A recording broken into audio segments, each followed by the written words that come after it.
baby. New location. Let's see how they like this. Does the internet even need another Dark Knight video? As you can hear, there's quite an echo. Well, you voted, and I won't lie, I'm happy. It's the one film I really wanted to watch again. So, what to start with? Firstly, I don't think you guys actually want to sit through a 3-hour discussion on The Dark Knight and everything that makes it good. This is just the stuff that really jumps out at me about what makes this film brilliant. Well, everyone knows this, but I'll go over it anyway. This is a masterpiece directed by Christopher Nolan. It broke $1 billion in the box office. It was met with critical praise, especially for Heath Ledger. And as time has played out, this film has remained a classic. Just look at Halloween costumes every year. However, the Academy Awards completely missed the mark on this one. Due to the tragic nature of Ledger's death, the media praise, and just the hype around this film, they sort of had to give him the Oscar, and he completely deserved it. But in every other category, they sort of forgot about this movie. They really missed the mark. Did they just forget about this film? Nolan wasn't nominated for director. Hans Zimmer, Gary Oldman, Wally Pfister, Gary Oldman again. There's too many people to name that deserve praise for this film. When Hugh Jackman hosted the Oscars that year, he even referenced The Dark Knight, but it didn't get a Best Picture nomination. This is another topic for another video, but 2008 was a big year for the world. And it could have been a big year for the Oscars. Maybe it was the year they started losing public interest, something which they've been trying to fix in recent years. And as always, I've gotten distracted and people are asking, why is this film so good? Because it's not a comic book movie. Before and during production, Nolan has the crew look at films that are inspiring the film they're about to embark on, so everyone knows what they're going for. And the films they watched before making The Dark Knight weren't Spider-Man, Batman '89, X-Men. A film they all watched was this, Heat. And this is what they were setting out to make. Not a comic book movie, but something more like a crime drama. So we have an opening heist. Like the way Michael Mann opens his film with a heist, The Dark Knight has its own heist. And there are these stylistic through lines with the films. Nolan will shoot on location, use this colour palette, and then obviously he shoots big IMAX. The frame is big in these sequences. Nolan starts this film off by establishing the world, the conflict, and the villain. There are the old villains, the mob, and the new villains. The Joker. Escalation. An homage to this. We reintroduce Batman foiling what is ostensibly a drug operation.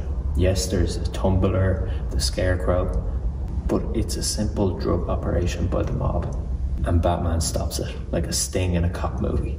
After this, we meet the two real heroes of the film, Jim Gordon and Harvey Dent.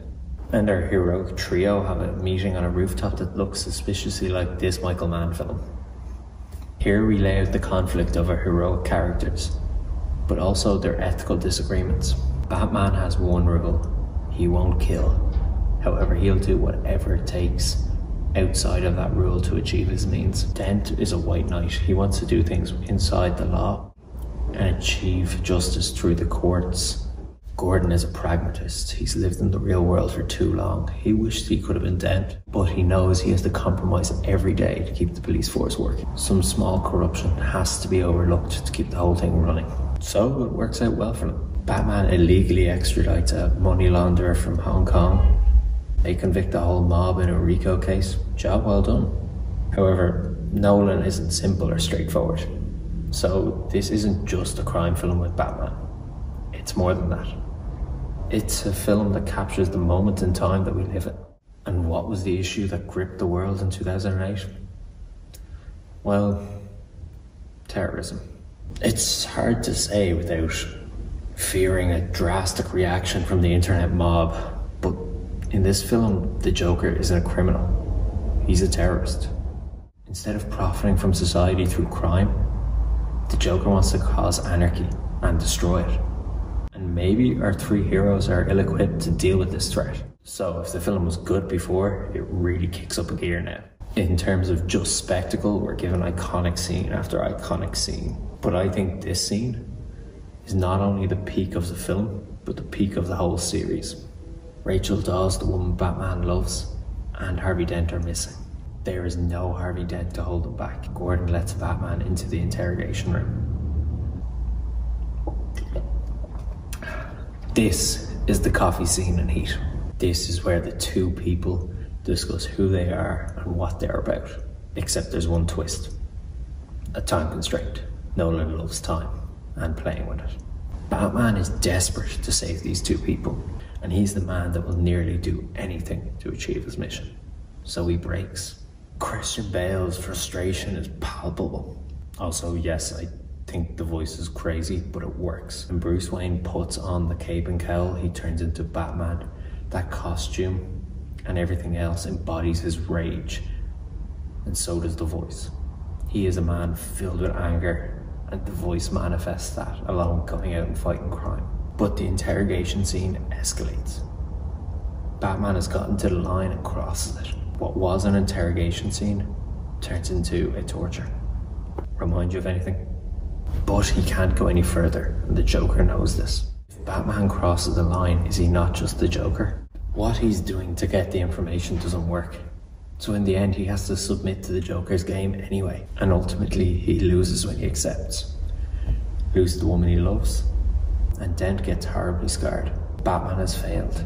And Gotham is worse than when he started this crusade. Oh, that got heavy. But the film isn't over. And this is why we love our heroes, especially Batman. Through Batman's actions, things got worse, not better. Emotionally, Bruce Wayne has lost it all. His connection to a normal life, his chance to give up, are gone. With seemingly nothing left to fight for, he puts the cape and cowl back on to stop the Joker. Batman pushes ethics to the line. He uses Wayne Tech to spy on the whole of Gotham to find the Joker. This is it. He's willing to invade the privacy of all Gothamites to find the one man terrorizing Gotham. Once again, remind you of anything? Batman finds the Joker and has an epic battle. On a side note, for those who are interested in this sort of thing, this whole sequence took place in the Trump Tower, Chicago, when it was being constructed. Infer from that what you will. If this was a traditional superhero film, job well done. Caught the Joker. But this is a bigger film than that, and we've more to confront than just a climactic battle. At the location where Rachel has died, Dent has kidnapped Gordon's family so he can get what he thinks is justice. Gordon and Batman arrive to confront Dent. Dent is broken under the weight of his righteousness, loss of the woman he loves, and faith in Gotham. Dent is now seeking his own type of justice, pointing a gun and letting a coin toss decide your fate. Batman pays for his guilt by getting shot in the stomach. The man who is willing to do anything pays for it. But when Dent threatens to kill Gordon's son, Batman tackles him, saving young Gordon and killing Dent. And what is the cost? A broken and injured Batman must run. He has sacrificed the symbol of Batman so the people of Gotham could rally around a fallen White Knight, Harvey Dent. Making this sacrifice, he's now become the Dark Knight. It's tragic, and it's brilliant. And that's it. All the things that make the Dark Knight excellent. Well, all which I can compress into this video. But there's one thing I've not talked enough about. I just rambled about things that I believe make great cinema. But what really makes this the best of the century is captured lightning in a bottle. Nolan recognised what Ledger was doing, and he captured that moment in time. I have an opinion about blockbuster cinema. Some people think the important movies are the small independent ones. Blockbuster cinema like this can be brave. It can capture a moment in time. It can make people feel a lot more than just happy for 2 hours. Just like the way he captured Ledger's performance, Nolan captures the feeling of post 9/11 America. The team behind this film really gave it their all, and in my opinion, they created the best film of the 21st century so far. Thanks for watching, everyone. If you like this video with an unqualified Irish man talking about post 9/11 feeling in America, give this video a like and subscribe. If you're wondering what that noise is, there's a socially distant orchestra rehearsal outside. I hope this echo wasn't too distracting, but I love this room. It's so cool. So I thought it'd be a great idea to shoot something in here, even if it's just temporary. Tenet is coming next week. I'm so excited for that. I'm going to be giving you a video about Tenet on the Friday it comes out, and there'll be plenty more James Bond content. Thanks very much for watching. I'll catch you next week.